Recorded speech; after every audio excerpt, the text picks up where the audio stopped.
Hi ನಮಸ್ತೆ ಸ್ನೇಹಿತರೆ, NCC ಕಾಂಪಿಟೇಟಿವ್‌ಗೆ ಸ್ವಾಗತ. ಏನು ಫೆಬ್ರವರಿ 4ನೇ ತಾರೀಕಿನಂದು ನೋಟಿಫಿಕೇಶನ್ ಆಗಿದೆ ಯುಪಿಎಸ್‌ಸಿ, ಅದರದ್ದು ಡಿಸ್ಕಸ್ ಮಾಡ್ತಾ ಹೋಗೋಣ. ಈ ಒಂದು ಯುಪಿಎಸ್‌ಸಿ ನೋಟಿಫಿಕೇಶನ್ ಅಲ್ಲಿ ಒಂದಷ್ಟು ಬದಲಾವಣೆಯನ್ನು ಕೂಡ ಮಾಡ್ಕೊಂಡಿದೆ. ಸೊ ಮೇಜರ್ ಚೇಂಜಸ್ ಅಂತ ಏನಿಲ್ಲ.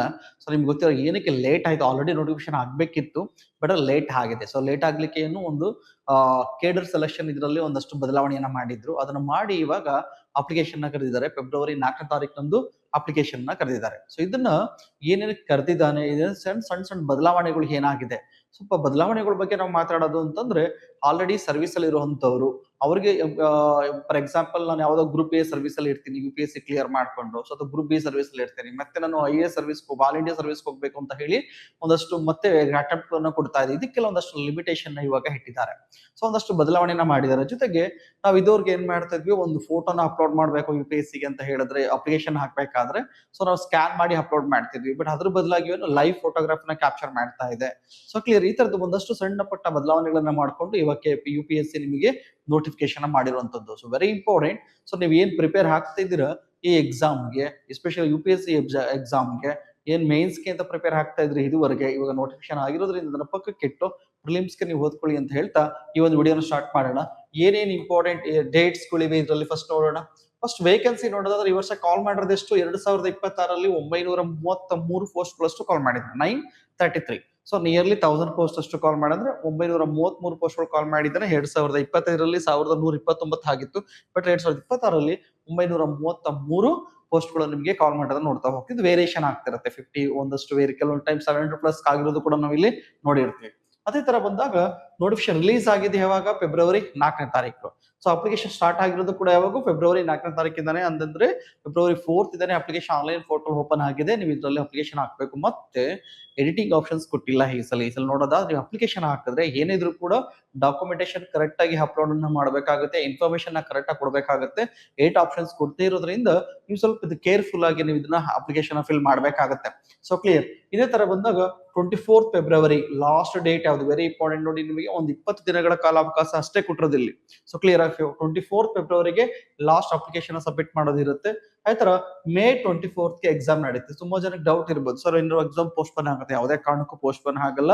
ನಿಮಗೆ ಮೇ 24th ಆಗೇನೆ ಯಾವುದು ಪ್ರಿಲಿಮ್ಸ್ ಎಕ್ಸಾಮ್ಸ್ ನಡೆಯುತ್ತೆ. ಸೊ ಕ್ಲಿಯರ್ ಆಗಿ ಅದಕ್ಕೆ ಫಿಕ್ಸ್ ಆಗಿ, ಸೊ ನಿಮಗೆ ಅಪ್ಲಿಕೇಶನ್ ಹಾಕ್ತಿಗೆ ಬರೀಬೇಕು ಅಂತ ಏನಿಲ್ಲ. ಮತ್ತೆ ಅದು ಕೂಡ ಮಾತಾಡೋ ಮುಂದೆ ಹೋಗ್ತಾ ಮೈನ್ಸ್ ಎಕ್ಸಾಮ್ ಒಂದು ಆಗಸ್ಟ್ 21st ಇಂದ ಸ್ಟಾರ್ಟ್ ಆಗ್ತಿದೆ. ಸೊ ಮೈನ್ಸ್ ಎಕ್ಸಾಮ್ ಕಂಪ್ಲೀಟ್ ಆದ್ಮೇಲೆ ಇಂಟರ್ವ್ಯೂ ಡೇಟ್ ಅನ್ನ ಇವರು ಅನೌನ್ಸ್ ಮಾಡ್ತಾರೆ. ಸೊ ಹಾಗಾಗಿ ನಿಮಗೆ ಮೈನ್ಸ್ ಬರೋದು ಆಗಸ್ಟ್ ಅಲ್ಲಿ, ಮೇನಲ್ಲಿ ನಿಮಗೆ ಪ್ರಿಲಿಮ್ಸ್ ಎಕ್ಸಾಮ್ಸ್ ಬರುತ್ತೆ. ಹಾಗಾಗಿ ಆರ್ಗನೈಸ್ಡ್ ಎಫರ್ಟ್ ಅನ್ನು ಹಾಕಿ ಈ ಎಕ್ಸಾಮ್ ನ ಕ್ಲಿಯರ್ ಮಾಡ್ಕೊಳ್ಳಿ. ಫಸ್ಟ್ ಈ ಅಪ್ಲಿಕೇಶನ್ ಹಾಕ್ಬೇಕು ಅಂತ ಹೇಳಿದ್ರೆ ನಮ್ಮ ಕ್ವಾಲಿಫಿಕೇಶನ್ ಏನು ನೀವೆಲ್ಲ ನೋಡ್ಕೊಳ್ತಾ ಹೋಗೋಣ. ಸೊ ಇಲ್ಲಿ ನೋಡೋದಾದ್ರೆ ಅಪ್ಲಿಕೇಶನ್ ಫೀಸ್ ಏನಿದೆ, ಸೊ ಅಪ್ಲಿಕೇಶನ್ ಫೀಸ್ ಬಂದು 100 ರೂಪೀಸ್ ಇದೆ. OBC ಆಗಿದ್ರು, EWS ಕೋಟಾ ಕ್ಲೈಮ್ ಮಾಡ್ತಿರೋ, ಜನರಲ್ ಮೆರಿಟ್ ಆಗಿದ್ರು ಕೂಡ ಮಿನಿಮಮ್ 100 ರೂಪೀಸ್ ಅಷ್ಟು ಆನ್ಲೈನ್ ಪೇಮೆಂಟ್ ಅನ್ನ ಕೊಡ್ಬೋದು, ಅಥವಾ ಆಫ್ಲೈನ್ ಅಲ್ಲಿ SBI ಬ್ಯಾಂಕ್ ಅಲ್ಲಿ ಹೋಗಿ ಸಬ್ಮಿಟ್ ಅನ್ನ ಮಾಡಬಹುದು. ಅಥವಾ SC ST ನಿಮಗೆ ಫಿಮೇಲ್ ಕ್ಯಾಂಡಿಡೇಟ್ ಆಗಿತ್ತು, ಆಲ್ ಕ್ಯಾಟಗರಿ ಫಿಮೇಲ್ ಕ್ಯಾಂಡಿಡೇಟ್ ಆಗಿತ್ತು ಅಂದ್ರೆ ಇವರೇ ಕಂಪ್ಲೀಟ್ಲಿ ಫ್ರೀ ಇರೋದನ್ನ ನಾವು ಇಲ್ಲಿ ನೋಡ್ತಾ ಹೋಗ್ತೀವಿ. So clear. ಎಜುಕೇಶನ್ ಕ್ವಾಲಿಫಿಕೇಶನ್ ಅನ್ನು ನೋಡೋದಾದ್ರೆ, ಸೊ ನಿಮಗೆ ಎನಿ ಡಿಗ್ರಿಯನ್ನ ಆಗಿರ್ಬೇಕು, ಅಥವಾ ನೀವು ಎನಿ ಡಿಗ್ರಿಯಲ್ಲಿ ಡಿಗ್ರಿ 6th ಸೆಮ್ ಇತ್ತು ಅಂತಂದ್ರೂ ಕೂಡ ಅಪ್ಲಿಕೇಶನ್ ಹಾಕ್ಬೋದು. MBBS ನೀವು ಮಾಡ್ತಾ ಇಂಟರ್ಸೆಪ್ಟ್ ಮಾಡ್ತಾ ಇದ್ರು ಕೂಡ ನೀವು ಅಪ್ಲಿಕೇಶನ್ ಹಾಕ್ಬಹುದು. ಬಟ್ ಆ ಇಂಟರ್ಸೆಪ್ಟ್ ಎಲ್ಲ ಕಂಪ್ಲೀಟ್ ಆಗಿರ್ಬೇಕು. ನೀವು ಇಂಟರ್ ಟೈಮ್ಗೆ ನಿಮಗೆ ಕಂಪ್ಲೀಟ್ ಮಾರ್ಕ್ಸ್ ಗಳು ನಿಮ್ಮ ಹತ್ರ ಇರಬೇಕಾಗತ್ತೆ. ಇದನ್ನ ನೀವು ನೆನಪಲ್ಲಿ ಇಟ್ಕೋಬೇಕು. ಸೊ ಕ್ಲಿಯರ್ ಆಗಿದ್ರೆ ಏಜ್ ಲಿಮಿಟ್ ಎಷ್ಟಿದೆ, 21 ವರ್ಷದಿಂದ 32 ವರ್ಷದವರೆಗೂ ಕೂಡ ಇರ್ತಾ ಹೋಗುತ್ತೆ. ಇದರಲ್ಲಿ ನಿಮಗೆ OBC SC ST ಗೆ ಒಂದಷ್ಟು ಏಜ್ ರಿಲ್ಯಾಕ್ಸೇಷನ್ ಕೂಡ ಆಡ್ ಮಾಡಿದ್ದಾನೆ. ಸೊ ನಿಮ್ಗೆ ಗೊತ್ತಿರೋ ಹಾಗೆ ಜನರಲ್ ಮೆರಿಟ್ ಗೆ 32 ಇಯರ್ಸ್ ನಿಮ್ಗೆ ಆಗಿರುತ್ತೆ. OBC ಗೆ ನಿಮಗೆ ಪ್ಲಸ್ 3 ಇಯರ್ಸ್ ರಿಲ್ಯಾಕ್ಸೇಷನ್ ಇಂದ 35 ಇರುತ್ತೆ. SC ST ಗೆ ಪ್ಲಸ್ 37 ವರ್ಗೂ ಇರುತ್ತೆ. PW ಅವ್ರಿಗೆ ಫಿಸಿಕಲ್ ಹ್ಯಾಂಡಿಕ್ಯಾಪ್ಟೆಡ್ ಇವರ ನೋಡಿದ್ರೆ 42 ಇಯರ್ಸ್ ವರೆಗೂ ಕೂಡ ನಮಗೆ ಏಜ್ ರಿಲ್ಯಾಕ್ಸೇಷನ್ ಸಿಗುತ್ತೆ. ಇದು ಕೂಡ ನೀವು ಇಲ್ಲಿ ಗಮನಿಸಬಹುದು. ಅದೇ ತರ ಬಂದಾಗ ಅಟೆಂಪ್ಟ್ಸ್ ಗಳು ಬಂದಾಗ, ಸೊ ಇದ್ರಲ್ಲಿ ಏನ್ ಬದಲಾವಣೆ ಆಗಿಲ್ಲ. ಅಟೆಂಪ್ಟ್ಸ್ ನಿಮಗೆ EWS ಆಗಲಿ, ಜನರಲ್ ಕೋಟಾ ಆಗಿರಲಿ 6 ಅಟೆಂಪ್ಟ್ ಕೊಟ್ಟಿದ್ದಾನೆ. OBC ಆಗಿತ್ತು ಅಂದ್ರೆ 9 ಅಟೆಂಪ್ಟ್ಸ್ ಇರುತ್ತೆ. SC ST ಆಗಿದ್ರೆ ಅನ್ಲಿಮಿಟೆಡ್. ಸೊ ಕ್ಲಿಯರ್, ಇದು ವೆರಿ ಇಂಪಾರ್ಟೆಂಟ್. SC ST ಆಗಿದ್ರೆ ಎಷ್ಟು ಅಟೆಂಪ್ಟ್ ಆದ್ರೂ ಕೊಡಬಹುದು, ಬಟ್ ಏಜ್ ಲಿಮಿಟ್ ಇದೆಯಲ್ಲ ಅದ್ರೊಳಗಡೆ ಪ್ರತಿ ವರ್ಷ ಬರೆದ್ರು ಕೂಡ ಅದು ಕೌಂಟ್ ಆಗಲ್ಲ. ಬಟ್ ಜನರಲ್ ಮೆರಿಟ್ ಆಯ್ತು ಅಂತಂದ್ರೆ, ನಿಮ್ಗೆ GM ಆಗಿತ್ತು ಅಂತಂದ್ರೆ 6 ಅಟೆಂಪ್ಟ್ ಇರುತ್ತೆ. ಜೊತೆಗೆ ಪ್ರಿಲಿಮ್ಸ್ ಕಂಪ್ಲೀಟ್ ಅಲ್ಲಿ ಇಂಗ್ಲಿಷ್ ಮತ್ತೆ ಹಿಂದಿಯಲ್ಲಿ ಇರುತ್ತೆ. ಸೊ ಅದೇ ತರ ಬಂದಾಗ ಮೇನ್ಸ್ ನಿಮಗೆ ಇಂಗ್ಲಿಷ್ ಅಲ್ಲಿ ಜೊತೆಗೆ ಬೇರೆ ಲ್ಯಾಂಗ್ವೇಜ್ ಅಲ್ಲಿ ಕೂಡ ಬರೀಬಹುದು. ಇಂಟರ್ವ್ಯೂ ಕೂಡ ನೀವು ಉದಾಹರಣೆ ಕನ್ನಡ ಮೀಡಿಯಂ ಅಂದ್ರೆ ಕನ್ನಡ ಮೀಡಿಯಂ ನಲ್ಲಿ ಇಂಟರ್ವ್ಯೂನ ಫೇಸ್ ಮಾಡಬಹುದು. ಕನ್ನಡ ಮೀಡಿಯಂದಲ್ಲಿ ನಾನು ಮೈನ್ಸ್ ನ ಬರೀಬಹುದು, ಡಿಸ್ಕ್ರಿಪ್ಟಿವ್ ಪೇಪರ್ ಅಟೆಂಡ್ ಮಾಡಬಹುದು. ಸೊ ಹಾಗಾಗಿ ಬಟ್ ಆದ್ರೆ ಸೆಲೆಕ್ಷನ್ ಕರ್ನಾಟಕನೇ ಸಿಗುತ್ತೆ ಅಂತಿಲ್ಲ, ಎಲ್ಲಿ ಬೇಕಾದ್ರೂ ಕೂಡ ಇಂಡಿಯಾದಲ್ಲಿ ಸಿಗಬಹುದು. So clear. ಹಾಗಿದ್ರೆ UPSC ಪ್ರಿಲಿಮ್ಸ್ ಅಲ್ಲಿ ಜನರಲ್ ಸ್ಟಡೀಸ್ ಪೇಪರ್ 1 ಏನ್ ಬರುತ್ತೆ? ಸೊ ಪೇಪರ್ 1 ಬರೋದು ಜನರಲ್ ಸ್ಟಡೀಸ್, ನಿಮಗೆ 100 ಕ್ವಶನ್ಸ್ ಇರುತ್ತೆ, 200 ಮಾರ್ಕ್ಸ್ ಗೆ. ಈಚ್ ಕ್ವಶನ್ಸ್ ಗಾರಿ 2 ಮಾರ್ಕ್ಸ್ ಗೆ ಇರ್ತಾ ಹೋಗುತ್ತೆ. ನಿಮಗೆ ಇಲ್ಲಿ ನೆಗೆಟಿವ್ ಕೂಡ ಇಟ್ಟಿದ್ರೆ 0.33 ಅಷ್ಟು ನಿಮಗೆ ನೆಗೆಟಿವ್ ಕೂಡ ಇರುತ್ತೆ. 0.33 ಅಷ್ಟು ಅಂತಂದ್ರೆ ಮಾರ್ಕ್ಸ್ ಅಲ್ಲಿ ಬಂದ 0.66 ಅಷ್ಟು ಇರ್ತಾ ಹೋಗುತ್ತೆ. ಸೊ ಪೇಪರ್ 1 ಬಂದು GS ಪೇಪರ್ ಕಟ್ ಆಫ್ ಗೆ ಕನ್ಸಿಡರ್ ಮಾಡೋದು ಇದು ಮಾತ್ರ. ಯಾವುದು? ಪೇಪರ್ 1 ಮಾತ್ರ ನಿಮಗೆ ಕನ್ಸಿಡರ್ ಅನ್ನ ಮಾಡ್ತಾನೆ. ಸೊ ಹಾಗಾಗಿ ಯಾವ್ಯಾವುದು ಉದಾಹರಣೆ ನ್ಯಾಷನಲ್ ಇಂಟರ್ನ್ಯಾಷನಲ್ ಕರೆಂಟ್ ಅಫೇರ್ಸ್ ಗಳನ್ನ ಇಂಪಾರ್ಟೆಂಟ್ ಆಗ್ತಾ ಬರ್ತದೆ. ಮುಂದೆ ಡೆಪ್ತ್ ಆಗಿ ಸಿಲೆಬಸ್ ನ ಡಿಸ್ಕಸ್ ಮಾಡ್ತೀನಿ ಮುಂದಿನ ಕ್ಲಾಸ್ ಅಲ್ಲಿ. ಅದೇ ತರ ಬಂದಾಗ ಇಂಡಿಯನ್ ನ್ಯಾಷನಲ್ ಮೂವ್ಮೆಂಟ್ ಮತ್ತೆ ಇಂಡಿಯನ್ ಹಿಸ್ಟ್ರಿ ಬಗ್ಗೆ ಕ್ವಶನ್ಸ್ ಗಳು ರೈಸ್ ಆಗ್ತಾ ಹೋಗುತ್ತೆ. ಇಂಡಿಯನ್ ಜಿಯೋಗ್ರಫಿ ಮತ್ತೆ world geography, physical, social, economics ಜಿಯೋಗ್ರಫಿಗಳ ಮೇಲೆ ಕ್ವಶನ್ಸ್ ಆಗ್ತಾ ಬರುತ್ತೆ ಡೈರೆಕ್ಟ್ ಆಗಿ. ಮತ್ತೆ ಈ ಸಲ ಒಂದಷ್ಟು ಬದಲಾವಣೆಗಳು ಆಗಿರೋದ್ರಿಂದ ಎಕ್ಸಾಮ್ ಪ್ಯಾಟರ್ನ್ ಅಲ್ಲೂ ಕೂಡ ಬದಲಾವಣೆ ಆಗುವ ಸಾಧ್ಯ, ಕ್ವಶನ್ಸ್ ಕೇಳೋ ಪ್ಯಾಟರ್ನ್ ಅಲ್ಲಿ ಬದಲಾವಣೆ ಸಾಧ್ಯತೆ ಇರುತ್ತೆ. ಇಂಡಿಯನ್ ಪಾಲಿಟಿ, ಗವರ್ನೆನ್ಸ್ ಬಗ್ಗೆ ಕ್ವಶನ್ಸ್ ಕೂಡ ಆಗುತ್ತೆ. ಎಕನಾಮಿಕ್ ಮತ್ತೆ ಸೋಷಿಯಲ್ ಇಶ್ಯೂಸ್ ಮೇಲೆ, ಅದರಲ್ಲೂ ಕೂಡ ಲಾಸ್ಟ್ ಎಕ್ಸಾಮ್ ಅಲ್ಲಿ ನೋಡೋದಾದ್ರೆ ಎಕನಾಮಿಕ್ ಮೇಲೆ ನಿಯರ್ಲಿ 22 ವರೆಗೂ ಕೂಡ ಕ್ವಶನ್ಸ್ ಗಳು ರೈಸ್ ಆಗ್ಬಿಟ್ಟಿತ್ತು. ಸೊ ರೀಸೆಂಟ್ ಡೇಸ್ ಅಲ್ಲಿ ಎಕನಾಮಿ ಮೇಲೆ ಕ್ವಶನ್ಸ್ ಗಳು ಜಾಸ್ತಿ ಬರ್ತಾ ಇದೆ. ಆತರ ಜನರಲ್ ಇಶ್ಯೂಸ್, ಎನ್ವಿರಾನ್ಮೆಂಟ್ ಆಗ್ಬೋದು, ಜನರಲ್ ಸೈನ್ಸ್ ಆಗ್ಬೋದು, ಇದ್ರ ಮೇಲೆ ಕ್ವಶನ್ಸ್ ಕೂಡ ಆಗ್ತವೆ. ಜನರಲ್ ಸೈನ್ಸ್ ಮೇಲೆ ಆಗ್ಬೋದು. ಇದ್ರ ಒಟ್ಟಾರೆಯಾಗಿ ಪ್ರಿಲಿಮ್ಸ್ ಅಲ್ಲಿ ಒಂದು 100 ಕ್ವಶನ್ಸ್ ಇರುತ್ತೆ, 200 ಮಾರ್ಕ್ಸ್ ಇರುತ್ತೆ. ಇದು ಒಂದ್ ಪೇಪರ್ ಮಾತ್ರ ಕನ್ಸಿಡರ್ ಅನ್ನ ಮಾಡ್ತಾರೆ. So clear. ಇದ್ರ ಜೊತೆಗೆ ಇಯರ್ ಹೇಳಿದ್ರೆ ಒಂದಷ್ಟು ಬದಲಾವಣೆಗಳಲ್ಲಿ ಕಟ್ ಆಫ್ ಅನ್ನ ಬಿಡೋದಿಲ್ಲ, ಪ್ರಿಲಿಮ್ಸ್ ಕಟ್ ಆಫ್ ಅನ್ನ ಬಿಡೋದಿಲ್ಲ ಅಂತ ಕ್ಲಿಯರ್ ಕಟ್ ಆಗಿ ಸಲಿ ನೋಟಿಫಿಕೇಶನ್ ಅಲ್ಲಿ ಮೆನ್ಷನ್ ಮಾಡಿದ್ದಾರೆ. ಸೊ ಹಾಗಾಗಿ ಎಕ್ಸಾಮ್ ಬರ್ತು ಇಮಿಡಿಯೇಟ್ಲಿ ನಿಮಗೆ ಕೆ ಆನ್ಸರ್ ಪ್ರೊವೈಡ್ ಮಾಡ್ತಾರೆ. ಯಾರು ಕ್ಲಿಯರ್ ಆಗಿರ್ತಾರೋ ಅವ್ರದ್ದು ಅಪ್ಲೋಡ್ ಆಗುತ್ತೆ ನೆಕ್ಸ್ಟ್. ಅದಾದ್ಮೇಲೆ ಮೈನ್ಸ್ ಎಲಿಜಿಬಲ್ ಲಿಸ್ಟ್ ಬಂದಿಟ್ಕೆನೆ ನೀವು ಡೈರೆಕ್ಟ್ ಆಗಿ ಎಕ್ಸಾಮ್ಗೆ ಪ್ರಿಪೇರ್ ಆಗ್ಬೇಕಾಗುತ್ತೆ ಬೇಸ್ಗೆ. So clear. ಇದು ಪೇಪರ್ 1 ಗೆ ಆಯ್ತು. ಅದೇ ತರ ಬಂದಾಗ ಪೇಪರ್ 2 ಗೆ ನೀವು ನೋಡೋದಾದ್ರೆ CSAT ಪೇಪರ್ ಅಂತ ಕರಿತಾ ಹೋಗ್ತೀವಿ. 200 ಮಾರ್ಕ್ಸ್ ಇರುತ್ತೆ. ಬಟ್ ಇದು ಬರೋದು ನಿಮ್ಗೆ 100 ಕ್ವಶನ್ಸ್ ಅಲ್ಲ, 80 ಕ್ವಶನ್ಸ್ಗೆ 2.5 ಮಾರ್ಕ್ಸ್ ಈಚ್ ಕ್ವಶನ್ಸ್ ಇರುತ್ತೆ. ಇಲ್ಲೂ ಕೂಡ 0.33 ಅಷ್ಟು ನೆಗೆಟಿವ್ ಇರುತ್ತೆ ಪ್ರತಿ ಕ್ವಶನ್ಸ್ ಮೇಲೆ. ಬಟ್ ಆದ್ರೆ 80 ಕ್ವಶನ್ಸ್ ಅಷ್ಟೇ ಅಟೆಂಡ್ ಮಾಡ್ಬೇಕಾಗುತ್ತೆ. ಬಟ್ ಆದ್ರೆ ಇದು ಪಾಸಿಂಗ್ ಅಷ್ಟೇ ಕನ್ಸಿಡರ್ ಮಾಡ್ತಾರೆ. ಇದ್ರಲ್ಲಿ ಕಂಪಲ್ಸರಿ ಪಾಸ್ ಆಗ್ಲೇಬೇಕು ಅಂದ್ರೆ 33% ಅಷ್ಟು ನೀವು ಇಲ್ಲಿ ತಗೋಬೇಕಾದ್ರೆ 66 ಮಾರ್ಕ್ಸ್ ಅಷ್ಟು ನೀವು ಮಿನಿಮಮ್ ತಗೋಬೇಕು. ಪೇಪರ್ 1 ಕ್ಲಿಯರ್ ಆಗಿ ಪೇಪರ್ 2 ಕ್ಲಿಯರ್ ಆಗಿಲ್ಲ ಅಂತಂದ್ರೂ ಕೂಡ ಆಗಲ್ಲ. ಮಿನಿಮಮ್ ಪಾಸಿಂಗ್ ಅಂತ ಸ್ಕೋರ್ ಮಾಡಲೇಬೇಕು. ಕಾಂಪ್ರಿಹೆನ್ಷನ್ ಮೇಲೆ ಕ್ವಶನ್ಸ್ ಇರ್ತಾ ಹೋಗುತ್ತೆ. ಅದೇ ತರ ಬಂದ ಡಿಸಿಷನ್ ಮೇಕಿಂಗ್ ಮೇಲೆ, ಕಮ್ಯುನಿಕೇಶನ್ಸ್ ಮೇಲೆ, ಮತ್ತೆ decision making questions general mental ability ಆಗ್ಬೋದು, ಇದ್ರ ಮೇಲೆ ಬೇಸಿಕ್ ನ್ಯೂಮರಸಿ ಆಗ್ಬೋದು, ಅಪ್ ಟು ಎಲ್ಲ ಏನು 10th ಲೆವೆಲ್ ಮೇಲೆ ಕ್ವಶನ್ಸ್ ಗಳು ಇರ್ತಾ ಹೋಗುತ್ತೆ.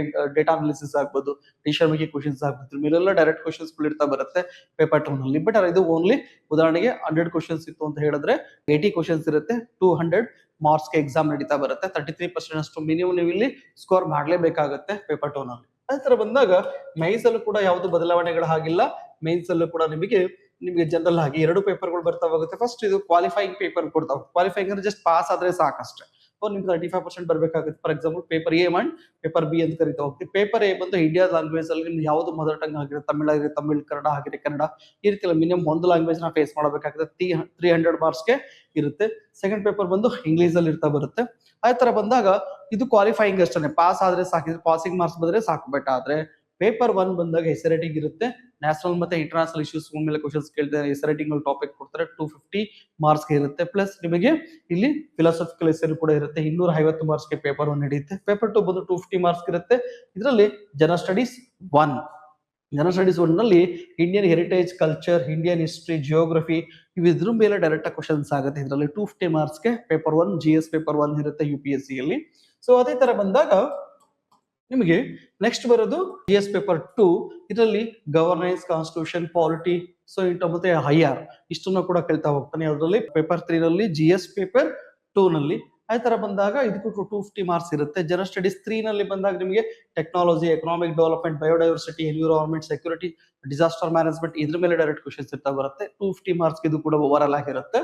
ನೆಕ್ಸ್ಟ್ ಪೇಪರ್ 5 ಬಂದು ನಿಮಗೆ ಎಥಿಕ್ಸ್ ಪೇಪರ್ ಇರುತ್ತೆ. ಎಥಿಕ್ಸ್, ಇಂಟಿಗ್ರಿಟಿ ಅಂಡ್ ಆಪ್ಟಿಟ್ಯೂಡ್ ಮೇಲೆ 250 ಮಾರ್ಕ್ಸ್ ಇರುತ್ತೆ. ಇದು GS ಪೇಪರ್ ಆಯ್ತು. ಸೊ ಓವರ್ ಆಲ್ ಆಗಿ ನಿಮಗೆ ಯಾವುದು ಎಸ್ಎ ರೇಟಿಂಗ್ ಮತ್ತೆ 4 GS ಪೇಪರ್, 5 ಪೇಪರ್ ಇಂದ 1250 ಮಾರ್ಕ್ಸ್ ಗೆ GS ಪೇಪರ್ ಗಳು ನಡೀತಾ ಹೋಗುತ್ತೆ. ಮೈನ್ಸ್ ರಿಟರ್ನ್ ಎಕ್ಸಾಮ್ ನಡೀತಾ. ಪ್ಲಸ್ ಇದ್ರ ಜೊತೆಗೆ ಆಪ್ಷನಲ್ ಸಬ್ಜೆಕ್ಟ್ ಕೂಡ ಇರುತ್ತೆ ನಿಮಗೆ. ಸೊ ಆಪ್ಷನಲ್ ಸಬ್ಜೆಕ್ಟ್ ಅಲ್ಲಿ ನಿಮಗೆ ಅವ್ರು ಕೊಟ್ಟಿರುವಂತ options, for example Kannada literature, Kannada medium ಆಗಿತ್ತು ಅಂತಂದ್ರೆ ಅಥವಾ ಕನ್ನಡ ಸ್ಟ್ರಾಂಗ್ ಇದೀವಿ ಅಂದ್ರೆ ಕನ್ನಡ ಲಿಟರೇಚರ್ ತಗೋಬಹುದು, ಇಲ್ಲ ಆಂಥ್ರೋಪಾಲಜಿ ತಗೋಬಹುದು, ಜಿಯೋಗ್ರಫಿ ತಗೋಬಹುದು, ಪಬ್ಯಾಟ್ ತಗೋಬಹುದು, ಅಥವಾ ಮ್ಯಾನೇಜ್ಮೆಂಟ್ ತಗೋಬಹುದು. ನೀವು ಯಾವ್ದು ಓದಿರ್ತೀರಿ ಸಾಮಾನ್ಯವಾಗಿ ಚೂಸ್ ಮಾಡ್ಬೇಕಾದ್ರೆ ಸ್ಕೋರಿಂಗ್ ಇರೋ ಸಬ್ಜೆಕ್ಟ್ ಗಳನ್ನ ಚೂಸ್ ಮಾಡ್ತಾರೆ. ಸೊ ಹಾಗಾಗಿ ಸಬ್ಜೆಕ್ಟ್ ನ ತಗೋಬೇಕಾದ್ರೆ ಹುಷಾರಾಗಿದ್ರೆ ನೀವು ತಗೋಬೇಕಾಗತ್ತೆ. ಹಾಗಾಗಿ ಸೊ ಇಲ್ಲಿ ಬಂದಾಗ ಆಪ್ಷನಲ್ ಸಬ್ಜೆಕ್ಟ್ ಅಂತ ಏನ್ ಬರ್ತಾ ಹೋಗುತ್ತೆ, ಈ ಆಪ್ಷನಲ್ ಸಬ್ಜೆಕ್ಟ್ ಅಲ್ಲಿ ಒಂದ್ ಪೇಪರ್ ಗೆ 250 ಇರುತ್ತೆ, ಸೆಕೆಂಡ್ ಪೇಪರ್ ಗೆ 250, ಓವರ್ ಆಲ್ ಆಗಿ ನಿಮಗೆ 500 ಮಾರ್ಕ್ಸ್ ಗೆ ಆಪ್ಷನಲ್ ಸಬ್ಜೆಕ್ಟ್ ಇರುತ್ತೆ. ಟೋಟಲ್ ರಿಟರ್ನ್ಸ್ ಎಕ್ಸಾಮ್ಸ್ ಇರೋದು 1750 ಮಾರ್ಕ್ಸ್, 1750 ಮಾರ್ಕ್ಸ್ ಗೆ ನಮ್ಗೆ ಏನಾಗುತ್ತೆ ಟೋಟಲ್ ಇರುತ್ತಾ ಹೋಗುತ್ತೆ ರಿಟರ್ನ್ ಎಕ್ಸಾಮ್. ಪ್ಲಸ್ ಇದಾದ ಕ್ಲಿಯರ್ ಆಯ್ತು ಅಂತ ಹೇಳಿದ್ರೆ ನಿಮಗೆ ಇಂಟರ್ವ್ಯೂ ಇರುತ್ತೆ. ಇಂಟರ್ವ್ಯೂ ಬಂದು 275 ಮಾರ್ಕ್ಸ್ ಇರುತ್ತೆ. ಟೋಟಲ್ 2025 ಮಾರ್ಕ್ಸ್ ಇಂದ ಕನ್ಸಿಡರ್ ಮಾಡಿ ಫೈನಲ್ ಆಗಿ ರ್ಯಾಂಕ್ ಅನ್ನು ನಿಮಗೆ ಅನೌನ್ಸ್ ಮಾಡ್ತಾನೆ. ಸೊ ಇಷ್ಟು ಕೂಡ ಇವತ್ತಿನ ಮಾಹಿತಿ. ಸೊ ನಿಮಗೆ ಈ ಅಪ್ಲಿಕೇಶನ್ ಅಪ್ಲೋಡ್ ಮಾಡಿ ಡಾಕ್ಯುಮೆಂಟೇಶನ್ ಕೊಡಬೇಕಾದಾಗ ಹುಷಾರಾಗಿ ಹಾಕಿ. ಸೊ ಕೆಲವೊಂದು ಬದಲಾವಣೆಗಳು ಏನಾಗಿವೆ ಅವೆಲ್ಲವನ್ನು ಕೂಡ ಫಾಲೋ ಅಪ್ ಅನ್ನ ಮಾಡಿ.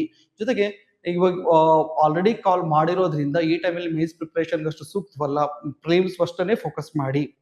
ಜೊತೆಗೆ ಒಂದಷ್ಟು ಟೆಸ್ಟ್ ಸೀರೀಸ್ ರೆಗ್ಯುಲರ್ ಆಗಿ ಪ್ರಾಕ್ಟೀಸ್ ಮಾಡಿ ಅಂತ ಹೇಳ್ತಾ ಇನ್ ಡಿಟೈಲ್ ಆಗಿ ಪ್ರಿಲಿಮ್ಸ್ ಏನೇನು ಓದಬೇಕು, ಏನೇನು ಇಂಪಾರ್ಟೆಂಟ್ ಆಗ್ತಾ ಬರುತ್ತೆ, ಇದನ್ನು ಕೂಡ ವಿಡಿಯೋಸ್ಗಳನ್ನು ಮುಂದಿನ ದಿನಗಳಲ್ಲಿ ಮಾಡ್ಕೊಡ್ತೀನಿ. ಆ ಬೇಸ್ ಮೇಲೆ ವರ್ಕೌಟ್ ಮಾಡಿದ್ರೆ ನಿಮ್ ಬಹುಶಃ ನಿಮ್ಮ ಪ್ರಿಲಿಮ್ಸ್ ಎಕ್ಸಾಮ್ಸ್ಗೆ ಹೆಲ್ಪ್ ಆಗುತ್ತೆ. So clear. ಮುಂದಿನ ವಿಡಿಯೋದೊಂದಿಗೆ ಮತ್ತೆ ನಿಮ್ಮನ್ನ ಭೇಟಿ ಮಾಡ್ತೀನಿ. ನಮಸ್ಕಾರ.